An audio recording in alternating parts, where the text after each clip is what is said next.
வணக்கம் மக்களே, எப்படி இருக்கீங்க? நல்லா இருக்கீங்களா?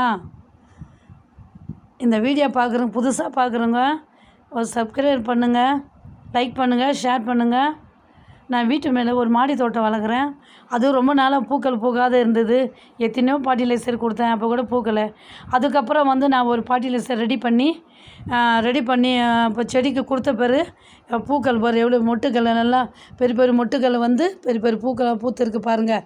பாதி தான் கட்டிருக்கேன், இன்னும் மீதி பூக்கள் இருக்குது, கட்டணும். இது இன்றைக்கி பூத்த பூ, ஓகேங்களா? அதே மாதிரி நீங்கள் ரெடி பண்ணுங்கள். அது எப்படி ரெடி பண்ணுன்னா, வெங்காயத்தோல், வாழைப்பழத்தோல், பூண்டு தோல், இந்த மூணுத்தையும் 2-3 நாள் ஊறணும். ஊறின பிறகு அது 1 லிட்டருக்கு 3 லிட்டர் தண்ணி மிக்ஸ் பண்ணி அந்த செடிகளுக்கு கொடுத்தோம்னா நல்லா சத்துள்ள பூவாக நல்லா மொட்டுக்கள் பெருசு வச்சு பெரிய பெரிய பூவாக பூத்துருக்கு. கொஞ்சம் தான் கட்டியிருக்கேன், உங்களுக்கெல்லாம் காட்டியிருக்கேன் மக்களே. இதை பார்த்து இதே மாதிரி நீங்கள் ஃபாலோ பண்ணுங்கள். இந்த வீடியோ எல்லாருக்கும் உங்கள் ரிலேஷனில் ஷேர் பண்ணுங்கள், கமெண்ட் பண்ணுங்கள், லைக் பண்ணுங்கள். எனக்கு ஆதரவு கொடுங்க. வீடியோ போட எனக்கு ஹெல்ப் பண்ணுங்கள்.